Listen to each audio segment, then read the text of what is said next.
సుఖాన్ని ప్రేమిస్తూ దేవుని దగ్గరికి రాకుండా లోక సంబంధమైన వాటికి అట్రాక్ట్ అయిపోయి దేవుణ్ణి పక్కన పెట్టి, ఆయన ఇచ్చిన వస్త్రాన్ని పక్కన పెట్టి, ఆయన ఇచ్చిన మహిమను పక్కన పెట్టి, ఆయన ఇచ్చిన రక్షణను పక్కన పెట్టి, ఆయన ఎన్నో సందర్భాల్లో మన జీవితాల్లో చేసిన ఘనమైన కార్యాలు పక్కన పెట్టి కృతజ్ఞత లేని జీవితం జీవిస్తున్నావేమో. ఒకప్పుడు నిన్ను ఎవరు ప్రేమించేవారు లేనప్పుడు, నీ సొంత వారే నిన్ను వెలివేసినప్పుడు, నువ్వు నల్లని దానవు, నువ్వు పనికిరావు, నువ్వు వెలివేయబడిన దానవు అని సొంతం తోడబుట్టిన వాళ్ళే కోపించినప్పుడు దేవుడు అన్నాడప్పుడు, అమ్మా నువ్వు నల్లని దానివి కాదు, నేను నిన్ను ప్రేమిస్తున్నాను, నువ్వు నా ప్రియురాలివి. లోకానికి నువ్వు నల్లగా కనపడ్డా, లోకానికి నువ్వు భయంకరంగా ఉన్నా, లోకానికి నువ్వు విరోధంగా ఉన్నా, నేను నిన్ను ప్రేమిస్తున్నానమ్మా, నీ కోసమే నా ప్రాణం పెట్టానమ్మా, నేను నిన్ను విడిచిపెట్టానమ్మా, నువ్వు నాకు కావాలి, నువ్వు నా కళ్ళతో చూడు, నువ్వు అందంగా కనిపిస్తున్నావు, నాకు నువ్వెంత అందంగా ఉన్నావు తల్లి, నువ్వు నాకు కావాలి అని ప్రాణం పెట్టునంతగా ప్రేమించాడు. ఈమెకు అర్హత లేదు, గొర్రెలు కాచుకునే ఒక స్త్రీ, ఒక గొప్ప మహారాజు సొలొమోను. ఒకవేళ అక్షర సంబంధంగా చూసుకున్నా, ఆత్మ సంబంధముగా చూసుకుంటే, సమీపింపరాని తేజస్సులో నిత్య మహిమతో ఉన్న దేవుడు నీ కోసం నా కోసం ఈ భూమి మీదకు దిగి వచ్చి ఉంటున్నాడు. యోగ్యత లేని మనకు, అర్హత లేని మనకు, ఆయన కనీసం మాట్లాడటం కదా, ఆయన ఎదుట నిలబడే అర్హత లేని మనకు, నువ్వు పడి ఉన్న నీ స్థితిలో, నీకున్న వ్యాధుల్లో, బాధల్లో, కష్టాల్లో, నష్టాల్లో, నువ్వు ఒంటరిగా ఉన్నప్పుడు, నువ్వు దిగులు పడుతూ ఉన్నప్పుడు దేవుడు నిన్ను చూచి నీ దగ్గరకు వచ్చి నిన్ను ప్రేమిస్తే, కొంతకాలం బాగానే ఉంది, ఇద్దరు బాగానే ఉన్నారు కొంతకాలం. దేవుడేమన్నాడు, నేను తిరిగి వస్తాను, నువ్వు జాగ్రత్తగా ఉండు అని చెప్పాడు. ఆయన లేడులే, ఆయన చూడలేదులే. ఎంతకాలం ఈ భక్తి, ఎంతకాలం ఉపవాసం, ఎంతకాలం ఎదురు చూడాలి, ఎంతకాలం వైరాగ్యం, లోకమంతా ఎంజాయ్ చేస్తుంటే ఈ యవ్వన కాలంలో ఇప్పుడు కాకపోతే ఇంకెప్పుడు ఎంజాయ్ చేయాలి, ఇప్పుడు కాకపోతే ఇప్పుడు ఇంకెప్పుడు చూడాలి, అన్నీ కూడా నేను లోకంలో లాగా ఫాలో అవ్వాలి కదా అనుకొని నువ్వు దేవుణ్ణి నిర్లక్ష్యపరుస్తున్నావేమో.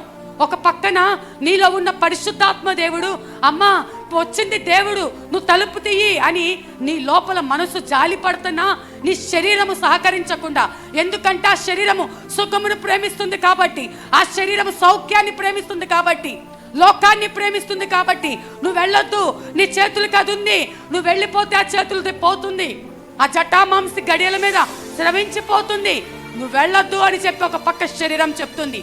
శరీరానికి ఆత్మకు మధ్య జరుగుతున్న యుద్ధములో నీవు ఎవరి పక్షమున నిలబడతావు? నీ శరీరం చెప్పినట్టుగా వింటావా? ఉదయకాలం ప్రార్థన మానేస్తావా? ఉపవాసాలు మానేస్తావా?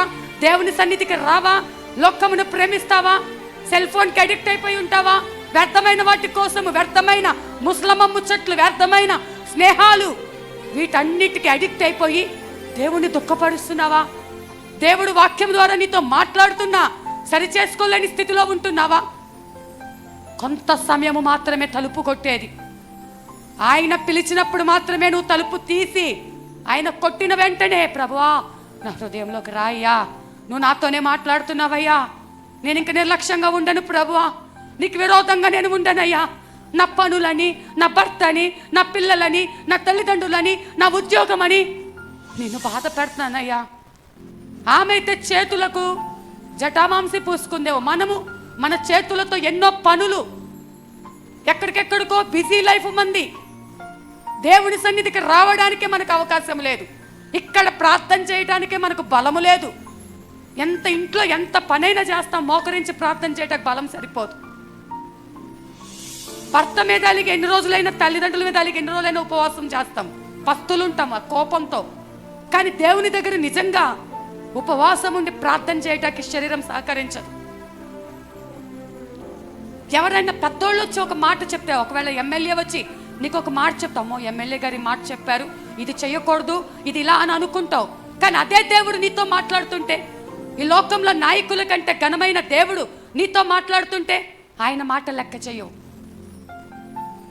ఈ లోక సంబంధమైన మనుషుల కంటే, అమ్మా ఇదే రక్షణ దినం, ఈరోజే నువ్వు సిద్ధపడు, ఈరోజే నా స్వరము విన్నావు అని ఇట్లా దేవుడు ప్రతి మాట నీతో మాట్లాడుతుంటే వాటన్ని వింటూ కూడా శరీరం మాటిందామా, ఆత్మ మాటిందామా, దేవుని మాటిందామా, లోకం మాటిందామా, పక్క నుంచి సాతాను చెప్తా ఉంటది, నువ్వు బలహీనురాలివి, నువ్వు ప్రార్థన చేయలేవు, ఇప్పుడు బయట చలిగా ఉంటుంది, ఈరోజు ప్రార్థన చేయకపోతే ఏం కాదు, కొంచెంసేపు పడుకో, కొంచెంసేపు నిద్రపోని నిన్ను జోకొడుతుంది సాతాను. ఇవాళ మందిరానికి వెళ్ళకపోతే ఏం కాదు, ఆదివారం వెళ్తున్నావుగా, ఈరోజు మందిరానికి వెళ్ళకపోయినా ఏం కాదు, బల్ల తీసుకోకపోయినా ఏం కాదు, కానుక ఇవ్వకపోయినా ఏం కాదు, పరిచర్య చేయకపోయినా ఏం కాదు. సాతాను నిన్ను పక్క నుండి నీతో మాట్లాడుతూ ఉంది, నిన్ను మోసపుచ్చుతూ ఉంది. నువ్వే చెయ్యాలా? నేనే ఉన్నానా? సంఘంలో ఎంతమంది ఉన్నారు? ఎంతమంది ఉన్నారు? నాకెందుకు, నాతో కాదులే మాటలు. దేవుడు స్వరం వింటూ కూడా నాకు కాదులే, నాకు కాదులే అనుకుంటూ ఎంతమంది అయితే నిర్లక్ష్యంగా ఉంటున్నారు. దేవుడు మనతో మాట్లాడుతూ ఉన్నాడు. నేను మాట్లాడేది నీతోనే, నీ హృదయాన్నే నేను తట్టుచున్నాను. నా స్వరము విని నువ్వు తలుపు తీసావా, నీ హృదయంలోకి వచ్చి నీతో సదాకాలం ఉంటాను, సదాకాలము యుగ యుగములుంటే ఇంకా వెళ్ళను నిన్ను వదిలిపెట్టి. ఆయన ఇప్పుడు వెళ్ళాడండి, ఆదరణకర్తను మన కోసం వదిలిపెట్టి ఉన్నాడు. ఇప్పుడు తిరిగి వస్తాడు. తిరిగి వచ్చాక ఆయనకి మనకి ఎడబాటు ఉండదు, నిత్యం ఆయనతో పాటు ఉండటానికే. ఇప్పుడు దేవుడు అంటున్నాడు, నీతో ఉండటానికే, పర్మనెంట్గా నీతో ఉండటానికే, సదాకాలం నీ పక్కన ఉండటానికే, ఏ శత్రువుని మీద దాడి చేయకుండా నీతో ఉండాలని వచ్చానమ్మా, తలుపు తీయమ్మా, తలుపు తీయమ్మా అన్నాడు. తలుపు తీయలేదు. ఆమె తలుపు తీసే లోపల ఆయన వెళ్ళిపోయాడు. వెతుకుతుంది, సొమ్మసిల్లిపోయింది. అయ్యో అయ్యో గుండెలు బాదుకుంటుంది. నా ప్రభు వస్తే నేను తలుపు తీయలేకపోయానే, నా ప్రభు ఈ అవకాశం ఇస్తే నేను చేయలేకపోయానే, నా వయసు దాటిపోతుందే, రోజులు గడిచిపోతున్నాయే, నేను చేయలేకపోయానే, ఇంత గొప్ప ధన్యత నాకు వచ్చిందే, నేను మిస్ చేసుకున్నానే అని ఒక్కొక్కటి దేవుడు ఒక్కొక్కరితో ఒక్కొక్క మాట్లాడుతున్నాడు. దేవుడిచ్చినటువంటి అవకాశం